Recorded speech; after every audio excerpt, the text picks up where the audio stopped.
इतनी बड़ी तादाद में अगर लोगों को बुलाया जाता है, ज़िले भर में आपने पोस्टर पार्ट रखे हैं, प्रचार के लिए आपने सारे तंत्र खोल रखे हैं, जो लोग आ रहे हैं उनके आने और जाने का इंतज़ाम ठीक नहीं है, उनके पीने बुनियादी सुविधाएं होती हैं, पीने का पानी, वहाँ हवा पानी का इंतज़ाम, जो टेंट आपने तान रखा है, टेंट के भीतर जो गर्मी है, उमस है, उसको बाहर निकालने एग्जॉस्ट का इंतज़ाम आपने कुछ नहीं किया। लोगों को मवेशियों की तरह ला करके ठूंस दिया है। आप प्रवचन कर रहे हैं। वैसे लोग जो दुर्भाग्य के मारे हुए हैं वो चाहते हैं या उनको लगता है कि अगर हमने बाबा जी के पैरों की धूल अपने माथे से लगा लिया, लेकर के हम चले गए तो हमारे घर का सौभाग्य लौट आएगा। उसके बाद होता ये है कि उनकी जान चली जाती है। इस तरह के भगदड़ में वो अपनी जान गंवा बैठते हैं। और आज एक बड़ा सवाल जो है वो एडमिनिस्ट्रेशन के ऊपर भी है कि अगर इतने पोस्टर्स पाटे जा रहे हैं, अजीत कुछ बड़े सवाल उठा रहे हैं और ये सवाल इंडिया न्यूज़ के सवाल हैं। पूरे ज़िले में पोस्टर पाटे जा रहे हैं, हज़ारों की तादाद में लोग आ रहे हैं। क्या प्रशासन की तरफ से ज़रूरी बंदोबस्त किए गए? क्या आदेश दिए गए? अगर आदेश नहीं दिए गए तो बिना आदेश के इतना बड़ा आयोजन कैसे हो रहा था? अगर आयोजन हो रहा था आदेश के बाद तो फिर प्रशासन वहाँ क्या इंतज़ाम करके बैठा हुआ था? आयोजकों ने इतने लोगों को बुलाने बिठाने और उनके आने जाने के लिए जो बंदोबस्त किया जाना चाहिए उसने किया क्यों नहीं? तो ये बहुत सारे गंभीर सवाल हैं और यह जो छोटी मोटी बातें होती हैं वो बहुत बड़ी हो जाती हैं जब इस तरह के हादसे हो जाते हैं। तो रंजन द्विवेदी जी हमारे साथ हैं और आप यूपी के फॉर्मर डीजीपी हैं। रंजन जी, ये एक दुर्भाग्यपूर्ण दुर्घटना है और हृदय विदारक है। इस तरह के मामले हमारे देश में बार बार हो जाते हैं। पता नहीं बाबाओं के चक्कर में एक बाहरी भीड़ जो होती है उसको लगता है कि यहीं से सब कुछ मेरे घर में आ जाएगा। कभी कोई रुद्राक्ष लेकर के आ जाता है। आपको याद होगा प्रदीप मिश्रा का रुद्राक्ष का हादसा, उसमें भी भगदड़ मच गई। रुद्राक्ष दे देने भर से और उनके रुद्राक्ष को घर ले जाने भर से हमारे यहाँ सब कुछ बदल जाएगा, हमारे घर में संपत्ति आ जाएगी, विपत्ति चली जाएगी, यह मानसिकता हमारी है। लेकिन ये जो साधारण लोग होते हैं जो जाते हैं उनको मवेशियों की तरह कहीं ठूंस दिया जाता है और फिर उनको जाने के लिए छोड़ दिया था कि आप आए थे जैसे वैसे निकल जाओ। प्रशासनिक बंदोबस्त पर सवाल है या नहीं है? देखिए, आप एकदम ठीक कह रहे हैं। फल लेकर आ जाएगा। मैं आपका ध्यान आकर्षित करना चाहूंगा दो तरह के आयोजनों पर। देखिए, ऐसे कुछ आयोजन होते हैं जो कि हर साल होते हैं, जैसे टिगरी मेला है या कोई और मेला है। उसका सबसे बड़ा स्वरूप तो कुंभ मेला ही है जैसे। पर छोटे छोटे मेले हर साल होते हैं, तो उनके लिए एक स्टैंडिंग ऑर्डर बना होता है कि क्या इंतजाम करें। लेकिन जो ये अकस्मात आयोजन होते हैं इसके बारे में कोई स्टैंडर्ड ऑपरेटिंग प्रोसीजर जो है वो पुलिस में नहीं है, और ये कमी है ये। और ये जो एसडीएम साहब का ऑर्डर था उसका विश्लेषण करना पड़ेगा कि उसमें क्या आदेश दिए गए। उसमें क्या ये आदेश दिए गए कि कोई मेडिकल टीम होगी वहां पे कि नहीं होगी, फायर ब्रिगेड होगी कि नहीं होगी। जो जगह बनी है, देखिए आयोजकों ने पैसा बहुत खर्चा किया, देखा हमने वहां पे पोल लगे हैं, तंबू लगे हैं, सब लगे हैं। लेकिन क्या क्वाड्रेंट्स में डिवाइड किया गया पूरी स्पेस को? उसको सब डिवाइड किया गया जिसमें कि एक क्वाड्रेंट की भीड़, एक खेमे की भीड़ दूसरे खेमे में ना जाए, क्योंकि जब तक हम ये नहीं करेंगे तो हजारों की भीड़ इकट्ठा होगी। और इस समय जो उमस इतनी ज्यादा है तो स्वाभाविक है कि भगदड़ होगी और उसके बाद उसमें लोग बढ़ेंगे। तो ये सब चीजें देखने की है कि डॉक्टर की टीम है कि नहीं है। ये सब स्टैंडिंग ऑर्डर होना चाहिए, और जो एसडीएम साहब ने आदेश दिया है उसको एग्जामिन करना पड़ेगा, जिसमें कि भविष्य के लिए एक ये नजीर बने कि अगर ऐसे आयोजनों को कोई आप परमिशन दे रहे हैं तो उसमें उसके अंदर क्या क्या होना चाहिए। सर, मुझे लगता है कि इस देश में एक धोती साड़ी पाने के लिए भगदड़ मच जाती है, रुद्राक्ष पाने के लिए भगदड़ मच जाती है, बाबा का चरण रज पाने के लिए भगदड़ मच जाती है। ये दुर्भाग्य के मारे लोग होते हैं, ये अभागे लोग होते हैं, गरीब लोग होते हैं, इसलिए हर तरफ से इनके लिए लापरवाहियां बरती जाती हैं। इनके बैठने, इनके जाने और फिर इनके लौटने का इंतज़ाम नहीं होता है और अक्सर जो है जब कभी ऐसी भगदड़ मच जाती है तो वो जान गंवा बैठते हैं।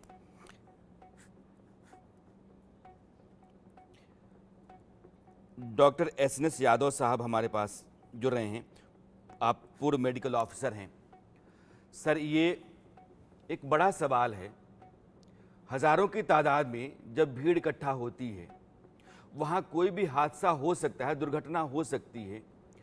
जो ज़रूरी मेडिकल बंदोबस्त होते हैं कि अगर कुछ हो जाए तो फिर हम लोगों का इलाज कर पाएँ, उनको मेडिकल असिस्टेंस दे पाएँ, इस खातिर हमने कभी भी इंतज़ाम नहीं देखे और बहुत से लोगों की जान इसलिए चली जाती है क्योंकि इस तरफ से लापरवाहियां बढ़ती जाती हैं और हाथरस में भी ऐसा ही है। जी बिल्कुल सही है। देखिए, ये जो आज की घटना है ये बहुत ही दुर्भाग्यपूर्ण है। इसमें जो लोग मरे हैं उनके प्रति सर्वप्रथम मैं संवेदना व्यक्त करता हूं और ईश्वर से प्रार्थना करता हूं कि उन्हें शांति मिले, आत्मा को शांति मिले। मैं ये कहना चाहूँगा कि देखिए, प्रथम दृष्टया में तो जो आयोजक हैं उनको अंदाज लगा लेना चाहिए कि कितने हमारे पास आ रहे हैं। अब प्रशासनिक अधिकारी जो अनुमति देता है उतनी भीड़ के रखने के लिए व्यवस्था होती है। साथ साथ जिला प्रशासन जो होता है मेडिकल टीम को अलर्ट करे, पास के ट्रॉमा सेंटर, जिला अस्पताल या सीएससी जो भी हो, they should be well equipped. जो इस तरीके के भगदड़ में मौतें होती हैं उसमें कहते हैं कि हम कंप्रेसिव एस्फेक्सिया, एक दूसरे के ऊपर गिरते हैं तो सांसें रुक जाए। तो सर्वप्रथम यह है कि जो विक्टिम है उसको उस भीड़ से निकाला, ऐसे वॉलंटियर्स वहाँ होना चाहिए और कार्डियोपल्मोनरी रिससिटेशन जिसमें सीपीआर कहते हैं वो देना चाहिए नियरेस्ट अस्पताल में जहाँ पर प्रचुर मात्रा में ऑक्सीजन हो और असिस्टेड रेस्पिरेशन। असिस्टेड का मतलब बाईपैप हो, वेंटिलेटर हो। कोरोना में हम लोग का पूरे देश में काफ़ी कोरोना ने सीख दिया कि ऑक्सीजन प्लांट लगाए गए, कई कंपनियों के ऑक्सीजन प्लांट लगा गए, हर अस्पताल में ऑक्सीजन कंसंट्रेटर, ऑक्सीजन पंप और वेंटिलेटर रखे गए प्रधानमंत्री योजना के तहत और भी लोगों से और कार्यकारी सीएसआर फंड से दिया गया बहुत सारी। लेकिन सर सब दिखता नहीं है ना। आप देखिए कि एटा में, हाथरस में, ऐसे जिले उत्तर प्रदेश के जहां जो घायल हैं उनके इलाज का प्रॉपर बंदोबस्त नहीं है, तो जाहिर है कि मरने वालों की तादाद बढ़ सकती है और यह जो पूरा का पूरा इल्ज़ाम है, इसका दोष है, वहां उस तरह के इंतजाम ना होने पर ही जाएगा। जी, ये तो देखिए एकाएक हुआ है, लेकिन अस्पताल तो हमेशा एक वेल इक्विप्ड होना चाहिए कि हम इतने लोग का, अगर मान लीजिए आपका 50 बेड का अस्पताल है, 200 लोग आ गए, 400 लोग, तो बड़ा अरफा तो उस समय जो हमारे स्वास्थ्य विभाग के व प्रशासन का दूसरे जिलों के डॉक्टरों को, दूसरे अस्पतालों के डॉक्टरों को तुरंत हम वो करें। हमारे पास 108 एम्बुलेंसेस इतनी प्रचुर मात्रा में 3000-4000 के आसपास होगी। जब मैं था सीएमओ लखनऊ तो उस समय करीब 3900 के करीब लॉन्च की गई थी, जहाँ तक हमको याद है। देखिए एग्जैक्ट डाटा तो नहीं दे सका, उसके बाद बढ़ी एम्बुलेंसेस 7-8 सालों में, तो डेफिनेटली बहुत बड़ा बेड़ा है। अब कहाँ मैं सिर लौटता हूँ आपके पास, लेकिन ये है कि अभी एटा में, अलीगढ़ में, आगरा में जिन लोगों ने जान गंवाई है उनकी डेड बॉडी, उनका पोस्टमार्टम किया जा रहा है। मैं फिर से हाथरस चलना चाहता हूँ प्रदीप के पास। प्रदीप, आप जहाँ हैं वहाँ की स्थितियाँ क्या हैं? और कहा यह जा रहा है कि राज्य की तरफ से बहुत बड़ा अमला अधिकारियों का वहाँ भेजा गया है और तुरंत इंतज़ाम दुरुस्त किए जाएं, इसके लिए उनको आदेश दिया गया है। अभी आप वहां देख क्या रहे हैं?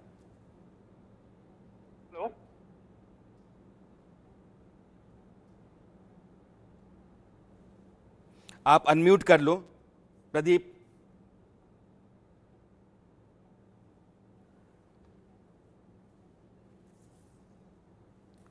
प्रदीप की आवाज मुझ तक नहीं आ रही है। अजीत, मैं आपके पास आना चाहता हूं।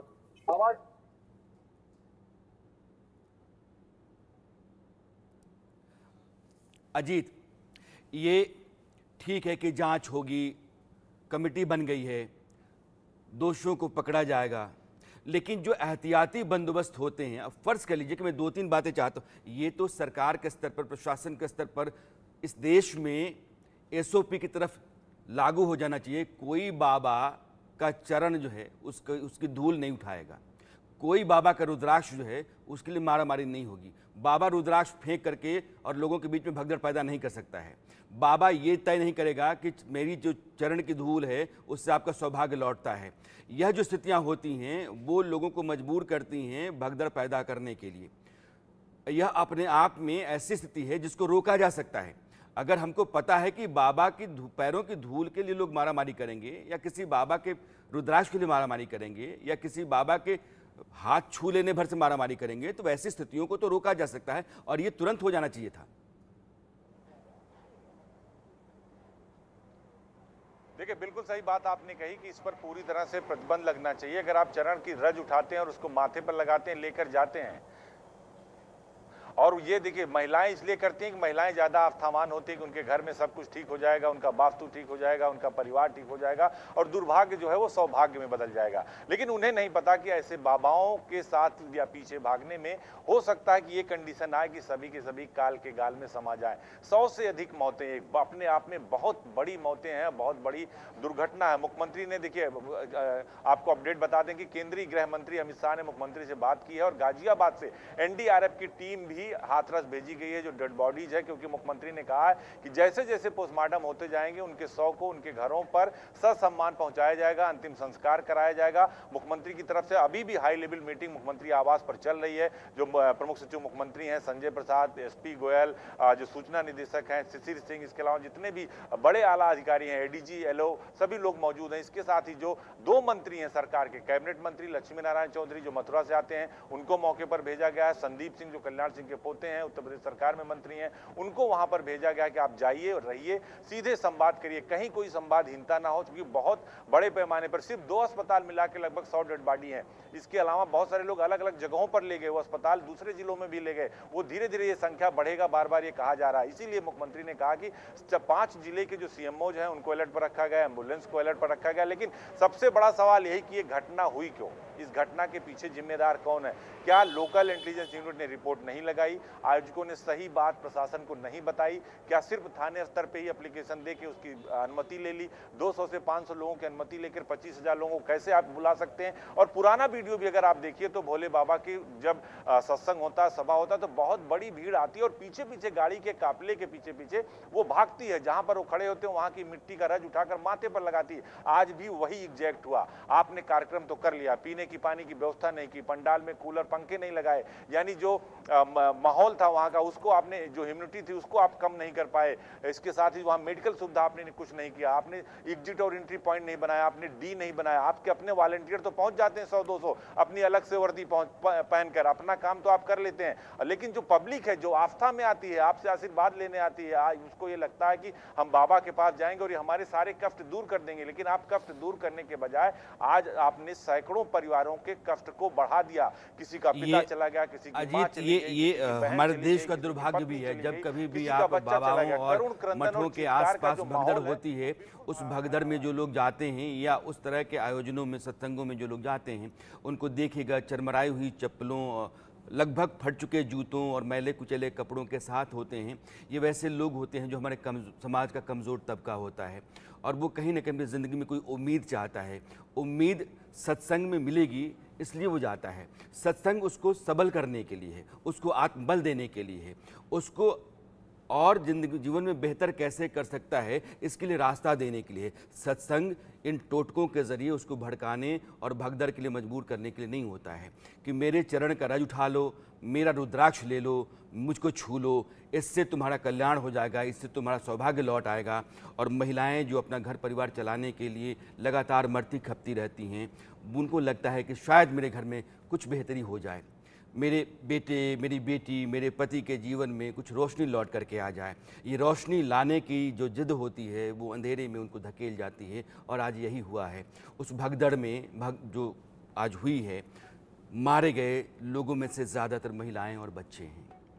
ये हमारे समाज का एक दुर्भाग्य भी है। लेकिन जो बंदोबस्त होता है, जब कभी यह भीड़ होती है, जो समाज के हाशिए का तबका होता है, उस तबके को लेकर के प्रशासन उतना चुस्त दुरुस्त नहीं होता है। इंतज़ाम वहाँ जो ज़रूरी होने चाहिए वो नहीं होते हैं और जब कभी वे हालात बिगड़ते हैं, भगदड़ हो जाती है, लोगों की जान चली जाती है, तो फिर हम मुजरिम तलाशते हैं, हम जांच कमेटी बिठाते हैं। लेकिन ये ठीक नहीं है।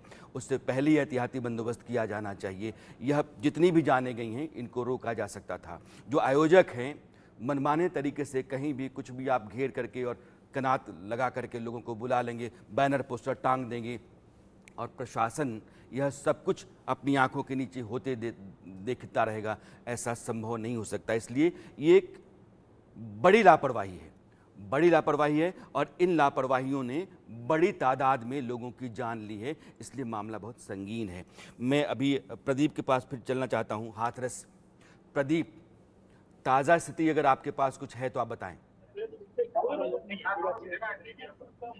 देखिए बिल्कुल इस समय हालात जो अब से बदतर हो गए, क्योंकि बारिश हो रही है। तस्वीर तो देख सकते हैं जो अधिकारी पहुंच रहे हैं। बारिश ने लोगों की जो परेशानियां बढ़ा दी है, क्योंकि लोग पहले से ही भटक रहे थे अपने परिजनों को देखने के लिए, लेकिन अब जब बारिश आ गई तो बारिश में भी अभी, क्योंकि अभी थोड़ी देर पहले यहाँ पर लोग हमें दिखाई पड़े थे, अभी जो लोग छिप गए। और जिस तरीके से आप देख सकते हो में तमाम जो आला अधिकारी वो भी पहुंच रहे हैं। इस तरह पे जो बारिश पड़ रही है, लोग जो है अपने अपने परिजन है जो जिनकी मौत हुई, ये स्थिति कितनी तकलीफदेह है कि घर से भागे भागे लोग आ रहे होंगे कि मेरे घर का अपना कोई गया था सत्संग में, उसका क्या हुआ, और उसको ढूंढ नहीं पा रहे हैं। बारिश तेज हो रही है, उनकी अपनी मुसीबतें हैं। हो सकता है कि जिनको ढूंढ रहे हैं अब वो ना हो, और ये बहुत हृदय विदारक है, बहुत दर्दनाक है। मैं आपसे प्रदीप जानना चाहता हूं कि ये जितने भी लोग थे, 20,000 से ज़्यादा लोग आए हुए थे, ये कहाँ के लोग थे, किन राज्यों के लोग ज़्यादा थे? देखिए ज्यादातर जो लोग थे जो अलमाई के सुनने के लिए पहुंचे थे वो अलीगढ़ के आसपास के थे, लेकिन इसके अलावा तमाम जो नजदीकी प्रदेश से बात करें, उत्तराखंड की बात करें, पंजाब की बात करें, राजस्थान की, तो यहाँ से भी तमाम जो संख्या में, भारी संख्या में तमाम जो अनुयायी उन्हें सुनने के लिए पहुंचे थे। लेकिन प्रशासन को इसका अंदेशा हमेशा से रहता है कि बाबा की गद्दी जितनी भी सभाएं हुई है उसमें लाखों की, हजारों की संख्या में व्यवस्था होती है। बहुत कम ये ना के बराबर होता है, तो कहीं ना कहीं ये प्रशासन की लापरवाही रही है कि इस तरह का हादसा हुआ। अगर प्रशासन इसको सीरियसली लेता, जैसे कि वीडियो पहले भी वायरल हुए हैं कि बाबा के साथ तमाम जो उनके जो प्रबंधन होता है वो उनके खुद के लोग करते हैं और पहुंचते हैं, लेकिन मौसम खराब था, बारिश का अलर्ट था, इसके बावजूद भी ये कार्यक्रम जो होने दिया गया। तो ये जो चीजें हैं कि लोग थे, जो आसपास के लोग थे, इसके अलावा जो अन्य प्रदेश के लोग थे, वो भी हमारे संख्या में पहुंचे थे, क्योंकि बाबा को सुनने वाले लोग समाज से आते हैं। यही कारण है कि यहाँ पे आज भी ये मैं फिर से जुड़ता हूँ प्रदीप आपके साथ। प्रदीप ये कह रहे हैं कि ये जो आसपास के ज़िले हैं, हाथरस, एटा, अलीगढ़, आगरा, यहाँ के लोग तो थे ही, लेकिन राजस्थान, उत्तर प्रदेश के दूसरे ज़िलों और बाकी दूसरे राज्यों के भी लोग वहाँ आए हुए थे, और बाबा का जो पूरा वर्चस्व है इन्हीं राज्यों के बीच में, राजस्थान से लेकर के हरियाणा और उत्तर प्रदेश तक। उत्तर प्रदेश में उनका अच्छा खासा दखल है, और नारायण साकार हरि, इनका सत्संग जो है वो कई लोगों को मौत दे गया है, भगदड़ मची है और लोगों की जान चली गई है।